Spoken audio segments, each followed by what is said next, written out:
Silk ஸ்மிதாவை கூட photo எடுத்தேன். சந்தோஷமாக போஸ்ட் கொடுத்தாங்க. எனக்கு இருந்து ஏறுறீங்களா தூரமாக நின்று ஏறுறீங்களா சார்? தவமான தேவி. ஆமாம், கொஞ்சம் செக்ஸியாக நடிப்பாங்கல்ல. ஆமாம், ஃப்ரீயாக இருந்தாங்க. அப்பயே சொல்கிறாங்க மாமா இருக்காரு, மாமாவுக்கு உட்காந்துக்கலாமே. மாமா கிட்ட போயிட்டாரு. அவங்க அப்படி இப்படி பார்த்தாங்களாம். ஒரு இடத்துல சேர் காணுமா, நேராக வந்து அந்த மியூசிக் டைரக்டர் மடியில் உட்காந்துட்டாங்களாம். ஃப்ரீயாக இருந்திருக்காங்க. ஃப்ரீயாக இருப்பாங்க அவங்க. அது நீங்கள் கல்மஷத்தோடு இருக்காங்களா அப்படி இருக்காங்களான்னு நம்ம சொல்ல முடியல. இல்லை சார்.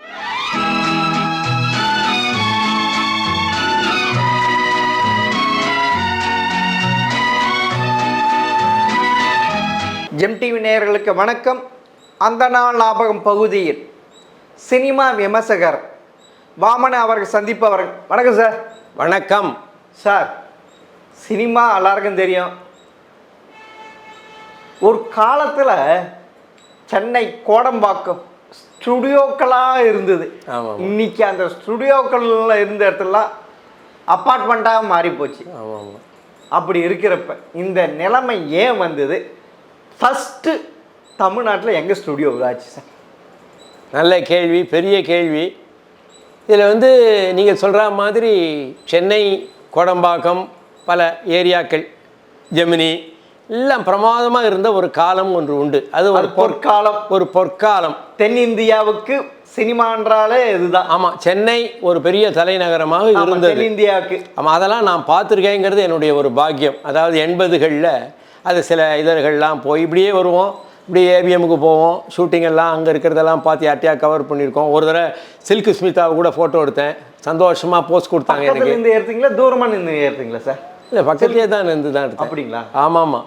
நல்ல பெண்மணி, நல்லா பேசுனாங்களா? நல்லா பேசுவாங்க. குழஞ்சு பேசுனாங்களா?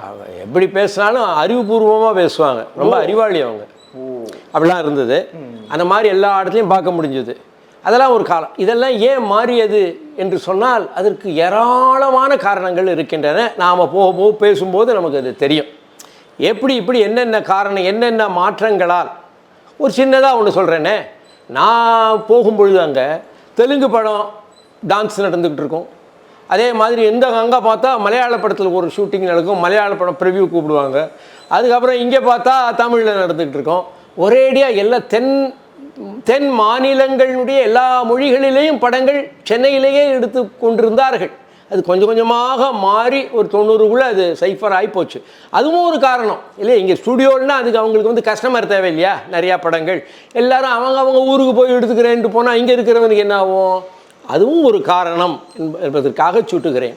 அதை தவிர எப்பொழுது இப்படி ஆகத் தொடங்கியது என்று கேட்டால், சென்னை ஒரு சினிமாவினுடைய கனவு தொழிற்சாலைகளுடைய ஒரு கூடம் போல், ஒரு பெரிய ஒரு மத்திய ஒரு கேபிட்டல் தலைநகரம் போல் எப்பொழுது நடந்தது என்று கேட்டால் 1931 சினிமா பேசத் தொடங்கியது. அதாவது தமிழ் சினிமா பேசினா தானே தமிழ் சினிமா பேசும் படமாக வந்தது. தமிழ்நாட்டில் எடுக்கிற படம் மௌன படம், ஊமை படமாக இருந்தாலும் தமிழ் படம்னு சொல்லிக்கலாம்.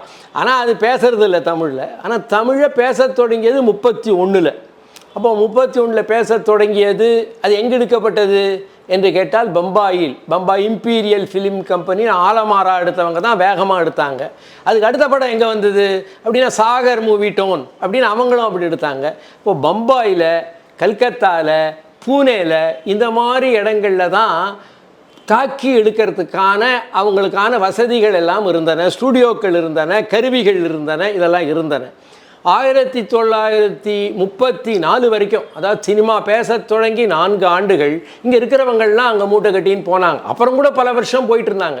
அப்போது என்னாச்சு? ஏ நாராயணன் என்பவர் நம்முடைய 107 பூனமல்லி நெடுஞ்சாலை, அதில் அதாவது சேட்பேட்டுக்கும் கீழ்ப்பாக்குக்கும் நடுவில் வரக்கூடிய இடம், அது பூனமல்லி ரோடு ரொம்ப தூரம் போயிட்டுருக்குல்ல, அந்த இடத்துல ஸ்ரீனிவாஸ் சினிடோன் அல்லது சவுண்டு சிட்டி என்கின்ற பெயரிலே ஒன்றை தொடங்கி அவர் இங்கேயே நாம் எடுக்கலாம் படம், பேசக்கூடிய படம், தமிழ் பேசக்கூடிய படம் என்று அவர் ஒரு இது கூட நான் பார்த்துருக்கேன், ஒரு புகைப்படம். அவங்க எல்லாரும், அவருடைய மனைவியே சவுண்ட் இன்ஜினியராக கற்றுக்கிட்டு அவங்க இருந்தாங்க, அவங்க அம்மா. அப்போ அவங்க எல்லாரும் ஃபோட்டோ எடுத்திருக்காங்க. அந்த ஸ்டூடியோக்கள் இருக்கிறதுல ஒரு ஏறக்குறைய ஒரு 70 பேர் சிப்பந்திகள், உழைப்பவர்கள் எல்லாரும் சுற்றி இருந்து எடுத்த அது வந்து அங்கே 1934 அங்கே ஆரம்பித்தது. அதே காலகட்டம் அங்கே பல படங்கள் எடுத்தார் அவர். அதுக்கப்புறம் பார்த்தீங்கன்னா இன்றைக்கு அடையாரில் வந்து எம்ஜிஆர் ஜானகி பெண்கள் கலை இந்த அறிவியல் கல்லூரி இருக்கிறது. அதான் சத்யா ஸ்டுடியோ இருந்தது.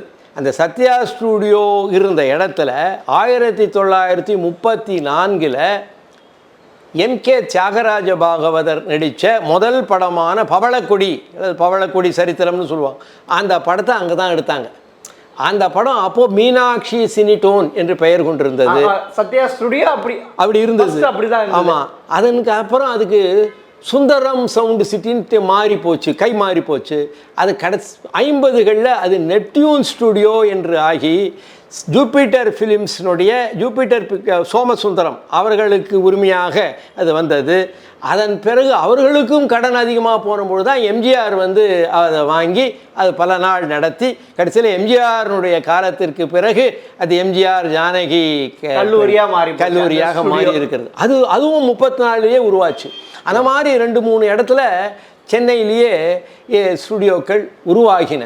இப்படி இருக்கக்கூடிய காலகட்டத்தில் திடீர்னு பார்த்தீங்கன்னா 37 அப்போனா சென்னை எப்போ ஸ்டுடியோக்களான அப்போ அது அப்படிதான். முதல்ல இதுதான் ஒரு 3-4 இது ஜெயவாணி ஸ்டுடியோன்றாங்க. அது எங்கே இருக்குன்னு எங்கே இருந்ததுன்னு தெரியல. வேல் பிக்சர்ஸ் அப்படின்னு வந்தது. அதை ஒன்று ஆக்குனாங்க. அது கிண்டியில் வேல் பிக்சர்ஸ்னு இருந்தது. அப்புறம் நரசூஸ் காப்பிலாம் சாப்பிட்றோம். ஆமாம். அந்த நரசூஸ் ஃபிலிமும் எடுத்துக்கிட்டு இருந்தாங்க. அவங்க வந்து அந்த வேல் பிக்சர்ஸை வாங்கி நரசூ ஸ்டுடியோவாக நடத்திக்கிட்டு இருந்தாங்க. அதுக்கப்புறம் அது வந்து ஒரு குளிர்பான ஒரு பெரிய உலகளாவிய எம்என்சி கோலா. ஆமாம், கோலா இது கம்பெனிக்கு வந்தது. அதெல்லாம் மாறியது. இது போன்ற 3-4 நடந்தன. அதற்குள்ளே திடீர்னு பார்த்தா TR Sundaram modern theatres TR Sundaram அவர் உருவானார். அலிபாபா 40 திருடர்கள் அதெல்லாம் அப்புறம் எடுத்தாரு.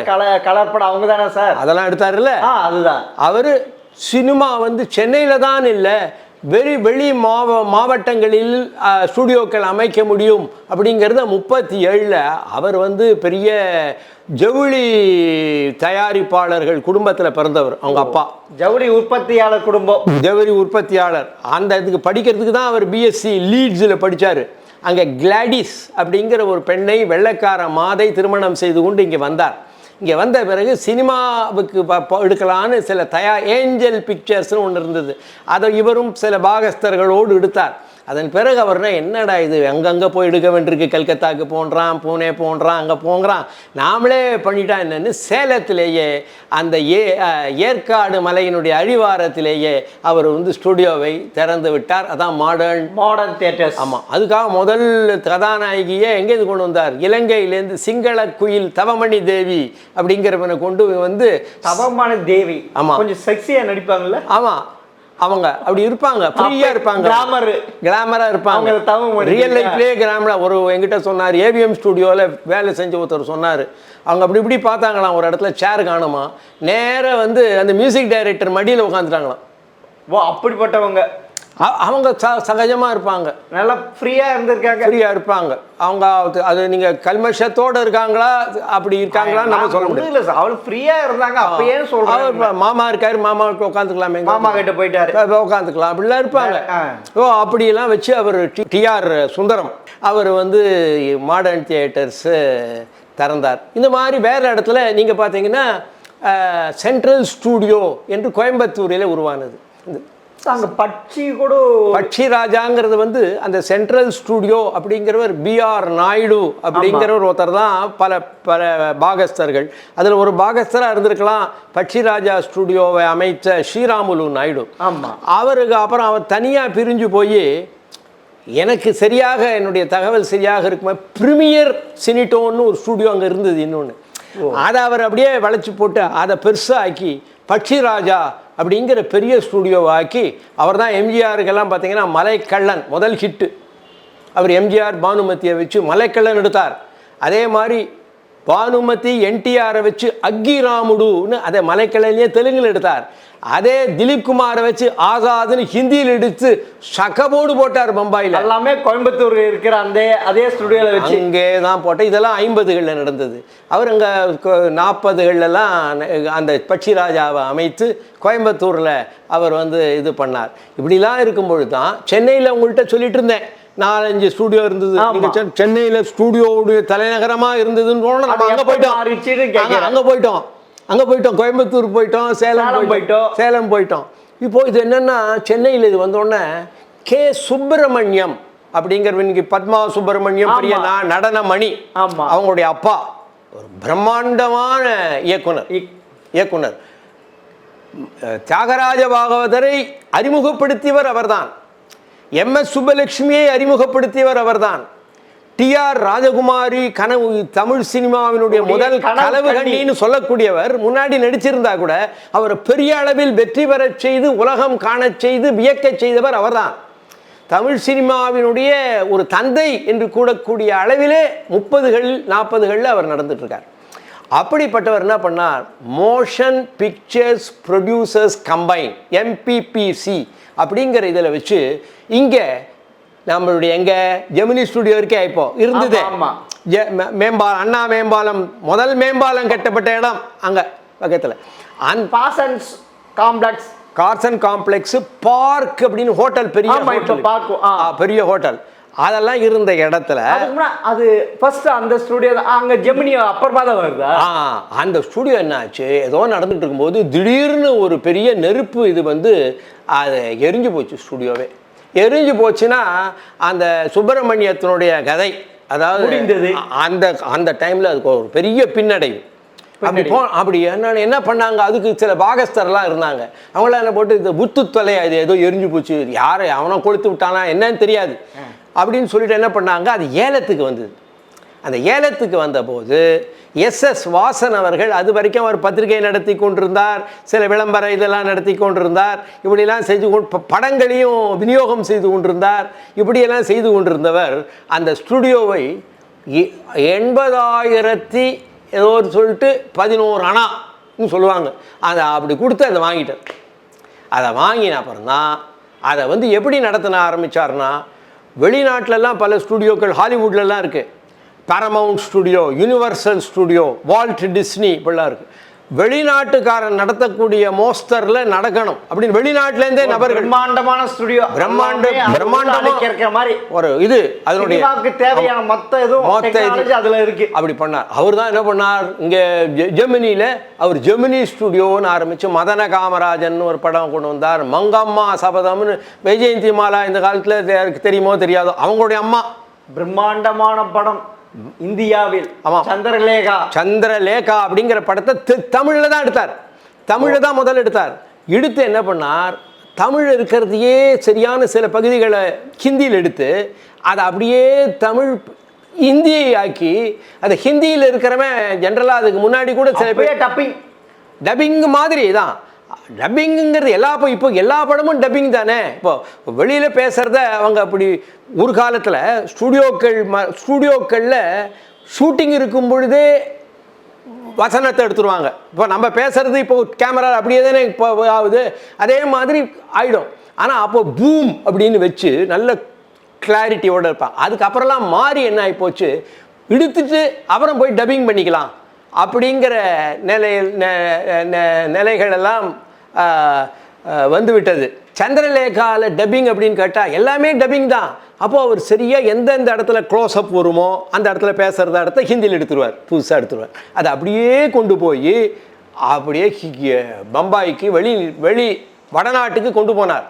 கொண்டு போனது மட்டும் இல்லை, அங்கே ஜென்ரலாக இருந்தால் டிஸ்ட்ரிபியூட்டர்லாம் என்ன பண்ணுவான், அமுக்கிடுவான். ஒரு தென்னாட்டு ஒரு ப்ரொடியூசரா அப்படின்னா அப்பயே எப்போவும் வெளியில் இடத்துலேருந்து ஒருத்தன் போனால் அவன் இப்போ நீங்கள் உள்ளே போனீங்கன்னா இப்போ தெரியாதவன் 4 பேர் இருந்தானே இது பண்ணுவான். சவுத் இந்தியாக்காரன் ஏதோ மதராசி ஏதோ ஒன்று அவன் விட மாட்டான். வெளி மதராசியாக இருந்தால் கூட பங்காளியாக விட்டானா ஏதாவது அப்படி நடக்கும்.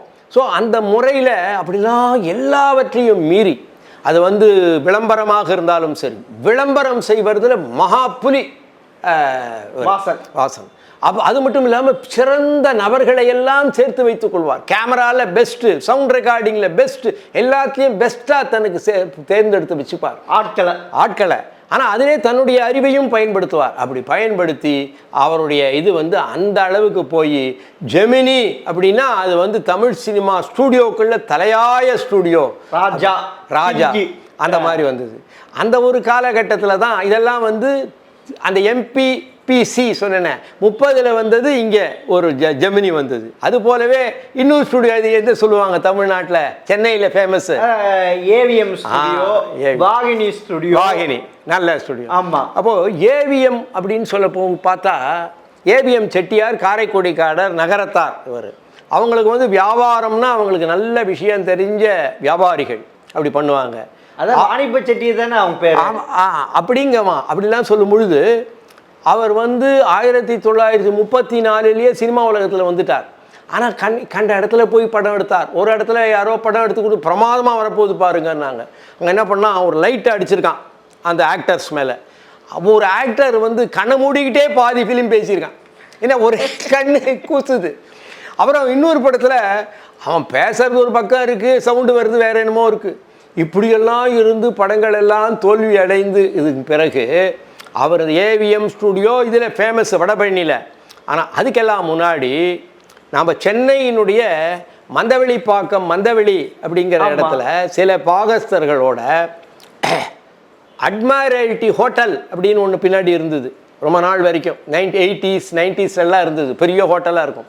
அதுக்கெல்லாம் முன் அங்கே வந்து பிரகதி பிக்சர்ஸ் அப்படிங்கிற ஒரு ஸ்டூடியோ அங்கே ஏற்படுத்தியிருந்தாங்க.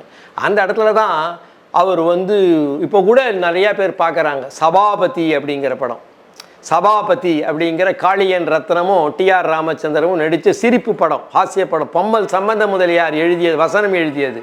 அந்த படத்தெல்லாம் இங்கே சென்னை இப்போலாம் மந்தவெளி மயிலாப்பூர்லாம் பார்த்தா அந்த பக்கத்தில் தான் ஸ்டூடியோ அங்கே இருந்தது. அப்படிலாம் எடுத்துக்கிட்டு இருக்கும் பொழுது சென்னையில் இது ஒன்று வந்தது. அது பேர் என்ன, இந்த இரண்டாம் உலக யுத்தம் வந்த போது ஒரு 42 43 அப்போல்லாம் பல பேர் ஓட ஆரம்பிச்சிட்டாங்க. அப்போல்லாம் இவர் அதுக்கப்புறம் என்ன பண்ணார், ஏன் இந்த காரைக்குடிங்கிறது ஒரு முக்கியமான இடம், காரைக்குடி தேவகோட்டை, அது அதனுடைய சரித்திரம் அங்கதான் AVM ஸ்டுடியோ அங்கே உருவாச்சு. இல்லை ஆமாம் அவர் இங்கே இருந்தார். முதல்ல பிரகதியில் ஒரு பார்ட்னராக இருந்தார்.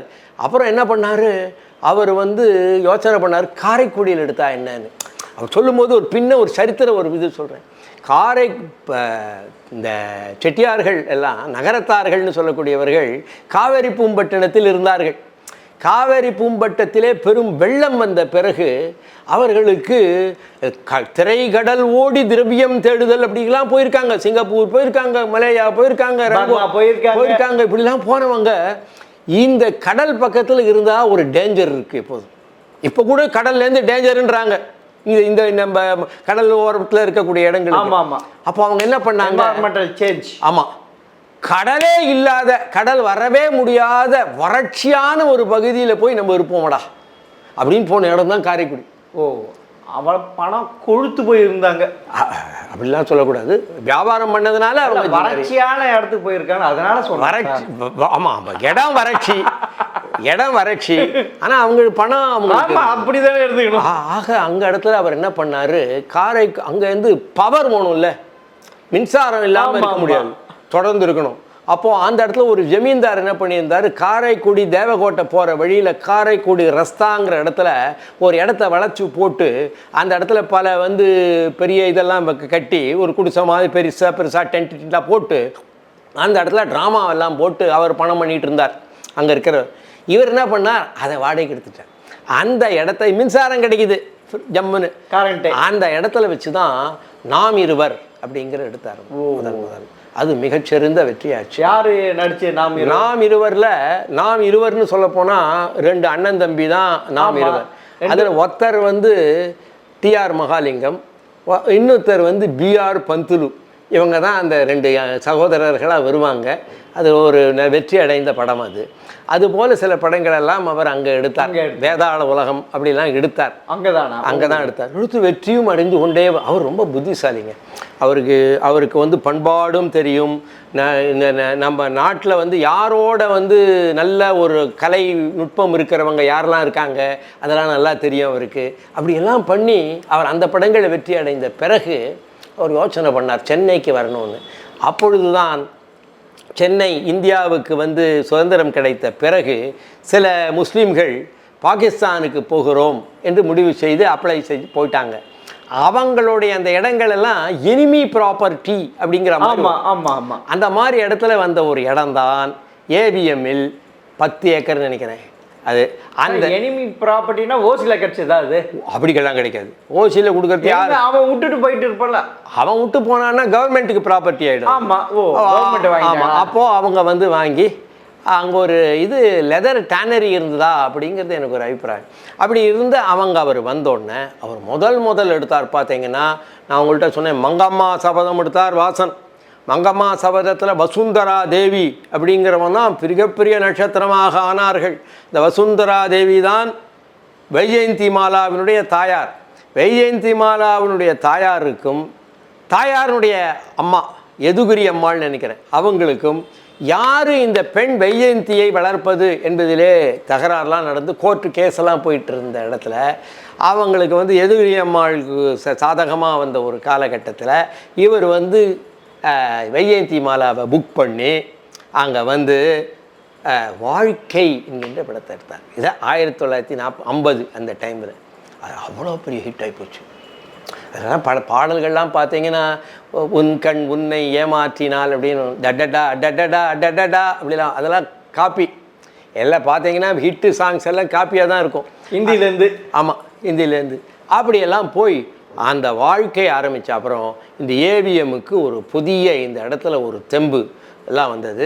எப்படி இவர் வாசன் ஏற்கனவே காட்டிட்டார் ஒரு வழி, ஜெமினி வாசன் என்ன காட்டினார், ஹிந்தியில் எடுத்து இந்தியா ஃபுல்லாக கொடி கட்டி பறக்கலான்னு காட்டினார். அந்த மாதிரி நாமும் கொடி கட்டி பறக்கலாம்னு அவங்களும் பல ஹிந்தி படங்கள்லாம் எடுத்தாங்க ஏவிஎம் செட்டியார். அந்த வகையில் ஒரு ரொம்ப நாள் அவர் வந்து வெற்றிகரமான படங்கள். இப்போ பராசக்தி வந்தது. இப்போ பராசக்தியில் பேரில் வேற ஒருத்தர் எடுக்கலாமா பராசக்தி? இல்லை, நாங்களே பராசக்தி திருப்பி கொண்டு வர போகிறோம் அப்படிலாம் சொல்கிறாங்க இல்லை பராசக்தியை. அந்த பராசக்தி பெருமாள் முதலியார் அப்படிங்கிறவர் தான் தயாரிப்பாளர். ஆனால் ஸ்டூடியோ பார்ட்னர் என்கின்ற முறையிலே ஏவிஎம் ஸ்டூடியோ தான் அதற்கு பின்னணியில் இருந்தது. இப்போ ஸ்டூடியோ ஒன்று இருக்கும் பொழுது தான் ஒரு தயாரிப்பாளருக்கு பயப்பட ஒரு பகுதியே சரியாக வரலன்னு வச்சுக்கோங்க. இப்போது நீங்களும் நாங்களும் ஒரு படம் எடுத்தோம்னா ஐயோ அதுக்கே 2 லட்சம் ஆயிடுச்சு 3 லட்சம் அப்படியே அட்ஜஸ்ட் பண்ணி ஏதாவது பண்ணுங்கப்பான்னு சொல்லுவோம். அப்படி விட மாட்டாங்க. ஏன்னா எல்லா தொழில்நுட்ப சாதனங்கள்லாம் அவங்க கையில் இருக்குது. அதனால் அது சரியாக வர்ற வரைக்கும் விட மாட்டார். அப்படியெல்லாம் இருந்ததுனால தான் பராசக்திக்கு வந்து சிவாஜியினுடைய நடிப்பா, வசனம் பேசிய முறையா, அல்லது கலைஞர் கருணாநிதியுடைய எழுத்தாற்றலா, வசனமா அதெல்லாம் இருக்கக்கூடிய அதெல்லாம் பேசலாம்.